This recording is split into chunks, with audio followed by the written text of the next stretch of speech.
I'm in the city of Leeds at their Light Night Festival, and behind me is a building which is currently got all sorts of very loud laser effects. That's because, actually, if we swing around over there, there's a bank of incredibly powerful lasers, and my friend Seb Lee Delisle is currently up in the control room somewhere.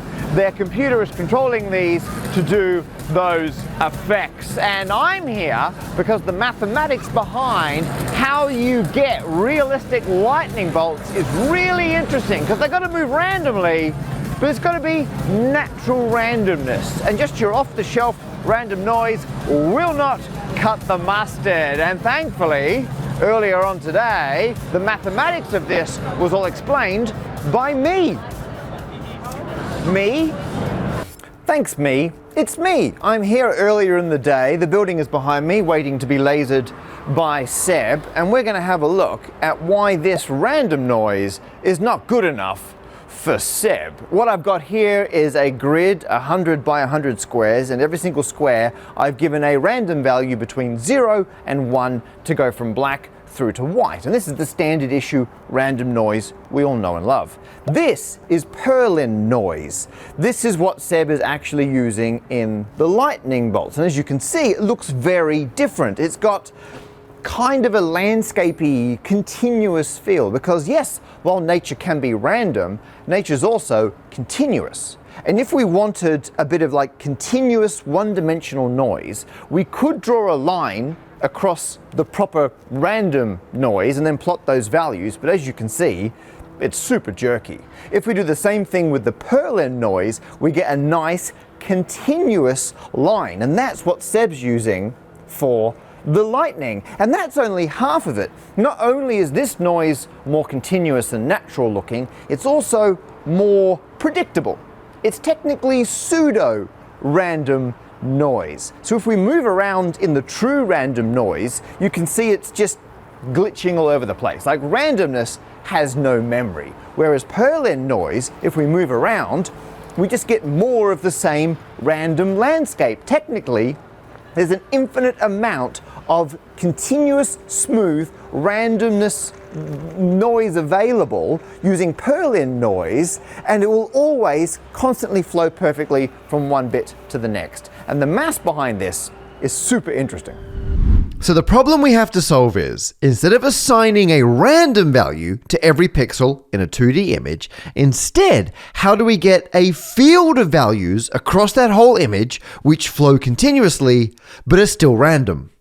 Thankfully, maths comes to the rescue. You start with a grid, and these are like integer coordinates, so 0, 1, 2, 3 on the horizontal axis, and then likewise going up the vertical. You then assign a random unit vector to every single integer coordinate on the grid. So let me just do that quickly. Now, I'm a human, so they're human random in my example. In reality, you would use like a hashing function or something deterministic. So you'd take the coordinates as an input, and that would give you a random vector in some direction. And the original version of this, which a guy called Ken Perlin came up with, the vectors were completely random. In newer versions, he just had like a set of 12 vectors, and you'd pick one of those at random. And he had clever computational ways of like permutating them all around. That's kind of your seed, but somehow you end up with a bunch of vectors, one per unit coordinate, and then you get the point where you want to calculate the noise for. So let's say we've got a point, I don't know, right here. There's the point. We want to know what is the noise at that point. Okay, so if I zoom in on that one square, you then calculate the vectors from every corner to that point. You then take each of those 4 vectors and you calculate its dot product with all the other random vectors. So for this top right corner, the dot product between the difference vector coming out here and our random vector from before, well, the dot product is just the angle between the two vectors, whatever this angle in here is, and then obviously it's scaled based on the size of the vectors. You calculate that dot product for all four corners, and then you somehow average them together, and that gives you your random noise at that point. I mean, there are a few other extra steps because you want to make sure this is nice and smooth and continuous. So you've got some normalizing and some weighting to get a nice smooth average as you move around. Specifically, in the updated version of the original Perlin noise, Ken Perlin used the formula of 6 times t to the power of 5 minus 10 times t to the power of 4 plus 15 times 10 to the power of 3, where t is just the distance that you're putting this envelope across. And you think, what a weird formula. And I plotted it, and it's a very nice smooth curve going from 0 to 1, fading in, fading out, pretty linear in the middle. It's good, but you think, what an odd formula. Well, partly it's deliberately picked because 6 minus 10 plus 15 equals 1. So you end up with 1 at the end. And because we've got sequential powers, it's actually computationally quite nice to work out because you can just gradually multiply by extra values of t as you're putting in those constants. So, like everything involving computers, I tend to focus on the maths of how it works. So all my talking about the vectors and whatnot is just the mathematical logic behind it. But the people who originally developed it were also thinking about what is computationally clever. Like, what can we implement in hardware and software that can be done in the most efficient way possible? Which actually brings us to the direct descendant of Perlin noise, simplex noise. The reason an upgrade was needed was because while every pixel in 2D just requires those 4 vector calculations, for higher dimensions, things get much worse. When you go to 3D, well, now all your points are somewhere inside a cube, and suddenly you've got 8 vectors that you've got to do the dot product for each one, you've got to do all the weighting and the averaging. Computationally, it doubles each dimension. So if we go up into a hypercube, okay, I'm going to draw it. If we go up to a hypercube, suddenly you've got 16 corners, which means you've got 16, you get the idea. You've got 16 of everything. And when you go up to 5D, you've got 32.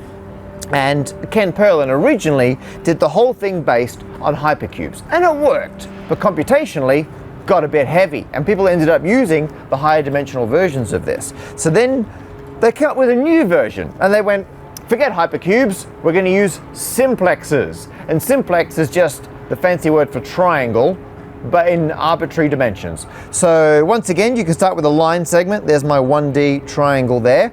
In 2D, you've then got an equilateral triangle. They tile the 2D plane quite nicely.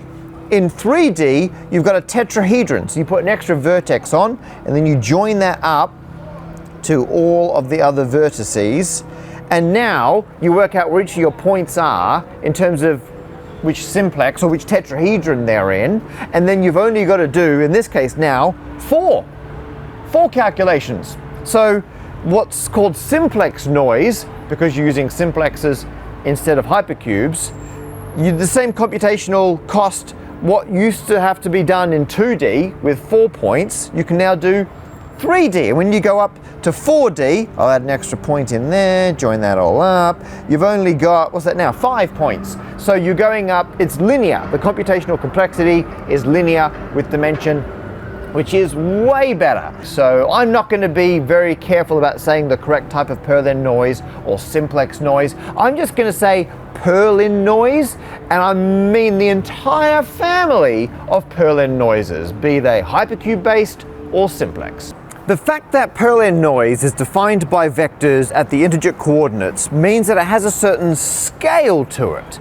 And that means you can both zoom in too far. If you go all the way down, you hit nothingness. In fact, when I was first messing around with Perlin noise in Python, I rendered this. And I thought I'd made a mistake, but I just rendered the 0 to 1 origin square, which is a square of nothingness. And you can also zoom too far out, because if you go to the point where the noise fluctuations are smaller than your pixel size, you're just back to regular old noise. But the fact that Perlin noise changes with scale and that you can get it wrong is a feature, not a bug. It means you can layer up several scales to get fractal noise. So we can take this region of noise, we can then take a region which is twice as big, but scale it by a factor of 1/2 and then add them together. Or we can get a region which is 4 times as big, scale it by 1/4, add that as well. We can stack layers of noise at different scales, and that's nature for you, right? Fractal noise.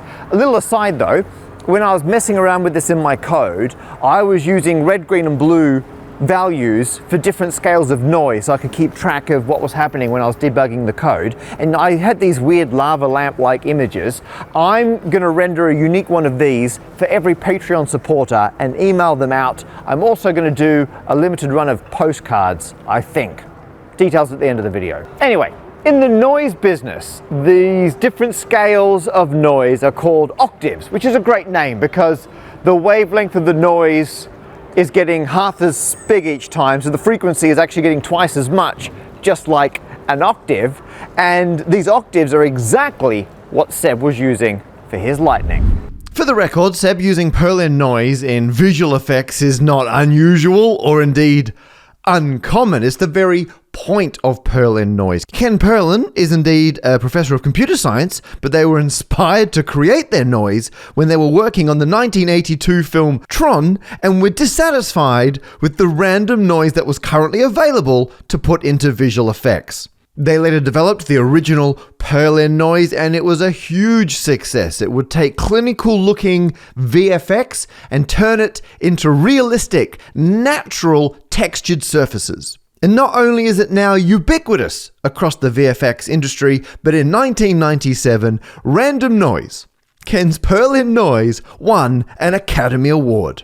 It is hard to understate how useful Ken's noise is in visual effects, and to take a closer look at how it's implemented, Seb assures me he has a version of his lightning that's safe to use indoors. So here's like a mini laser. This is like a tiny little laser, and you're projecting a frozen bolt onto the wall here for us. Yeah, that's right. And this is like one frame of your lightning effects. Yeah, exactly. One frame of lightning. It's a simplex noise. It's one dimension from top to bottom, with the noise value adjusting the horizontal. Oh, right. So position. if you turned all the noise off, it would just be a straight line. Oh, yeah. Actually, yeah. can you turn all yeah, of them? Okay. I can change the width, so it's like... Oh, there it is. There you Well, I are. suppose I could turn all the octaves Yeah, turn the off, octaves right? off. There you go. There you are. Nothing. Turn on the 0th octave. Yeah, the 0th octave, obviously There you you are. start at 0. So this is just a line through some Perlin noise, Exactly. backwards and forwards. Yeah, simplex noise. This is octave 1.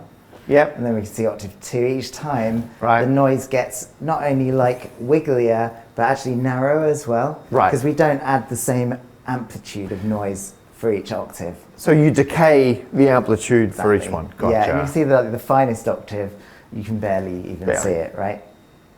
But now if you combine them, Yeah. actually what would octave 0 and like octave 4 together look like? So that's 0. Oh yeah. Yeah, just makes it a little wiggly. Love it. So you can, if we switch them all on, then you've got your basic lightning effect. There you go. Look at that. But we can also take that and add another dimension, right? So we can move through the second dimension in time, and that just makes this vary over time in a similar smooth way as we're moving down in that first dimension. So you've got a single line through the 2D noise. Yeah. But now you're going to move that And line. move it along in the next dimension. Oof. Let's turn that on so we can do that with time. Keep it quite slow. You can just see that Look at motion. that. And we're close to like my electric Yeah. bolt effect, right? But the main problem I've got here is that the top and the bottom also oscillate with all that other noise. And I need the start and the end to be in a fixed position. So what I do is I take a sine curve, you know, from 0 to 1 and then back to 0 again. And I multiply that to the amplitude from the top to the end of the line. So you're just using half a sine wave as a nice envelope from 0 to a lot to 0. Yeah, exactly. Okay. It's a nice way to pinch the ends. If I turn that on, you'll see it there. Oh, nice. So now Something going wrong somewhere. it's all fine. It's It's all like your solution was just to turn off the radio. Yeah, that's my Fixed. solution to all the crew problems. It's like, la la la la, it's all fine. It's either you turn that off or you hit this giant. This button also fixes a lot of problems. Yeah, that's the big emergency button. Anyway, where were we? Yes, okay, so you fix the top and bottom. Fix the top and the bottom. That's basically my electricity effect, but it's running a bit, I mean, it's very pretty. It's lovely. not very dramatic. No. So let's turn the speed up and There it is. there you go. That's my I electricity. mean, that's lightning. Seb has also very hopefully inadvertently answered a very common question about Perlin noise, and that is, what would you possibly want with 4D noise or 5D noise? Like, what practical application can there possibly be for the fact that Perlin noise can be rendered easily in 4 dimensions? And it's because often if you want noise of a certain dimension, you will take it as like a slice or a section of higher dimensional noise because that gives you more room to move. So Seb was using 1D noise, represented by this pen, and Seb then moved it through a 2D like flat surface of noise. So he got it changing over time. But you could start with 3D noise. So imagine I'm surrounded by 3D noise. There's my 1D line I'm taking, and if I move my 1D section through the 3D noise and back to where I started, I will have a perfect loop of noise because the beginning and the end are identical. It's not like we had to go and then reverse it. We'd have completely different, unique frames organically changing smoothly from one to the other right back to where we started. And we could do a different path. We could come down this way and back up again. We could have as many different looping bits of organic noise, all with the same start and finish frames. And I've actually done the same thing a dimension higher. So here is some 2D Perlin noise, but it's a slice through 4D noise. And here's the same slice. I then worked out 2 different paths through the 4-dimensional noise space that don't intersect and both end up where they started. So now I can have this initial frame, I can loop through perfectly organic, continuous noise and get right back to where I started. It's so good. I mean, Perlin noise is just amazing. Just so amazing, in fact, it is my favorite random noise, and that is quite an accolade. I know it's already won an Academy Award, but just below that is the award, and yes, I got a trophy made. It's to Perlin, winner of Matt Parker's favorite random noise. That is now 2 major awards that Perlin noise has won. Apart from thanks to Ken Perlin for coming up with the noise, I also want to thank Seb Lee Delisle for getting me along for this fantastic installation. You must check out Seb's YouTube channel. On there, he gave me a guided tour of all the tech. I mean, we literally followed the network cable. So if you want to see how this was put together, how it all works, head on over to Seb's channel. And as I mentioned earlier on, if you're one of my Patreon supporters, I am going to email a unique frame of that RGB Perlin overlaid noise, so you'll have 1 each. It's yours to have. It's like an NFT, but less naff. It's all yours. And if you support me at the statistically significant level or higher, psst, over here, hey, it's me, Future Matt. I don't know if you could tell from the somewhat dated NFT joke, I filmed that back in 2021 and then never finished the edit to release it because I take on too many projects, which is going to be a theme of this update. But I've come back to Leeds to first of all say, if you want this year's Patreon Christmas card, which will be Perlin noise based, you have until the end of November 2025 to sign up and get that. Oh, it's raining, great. This is what I get for filming on location again. I'm also here to apologize for my previous Patreon supporters who will have noticed they probably got their birthday card late if they were entitled to it last year, and they didn't get a Christmas card at all. And that's because last year I took on too much stuff, which is on me. What was I going to do?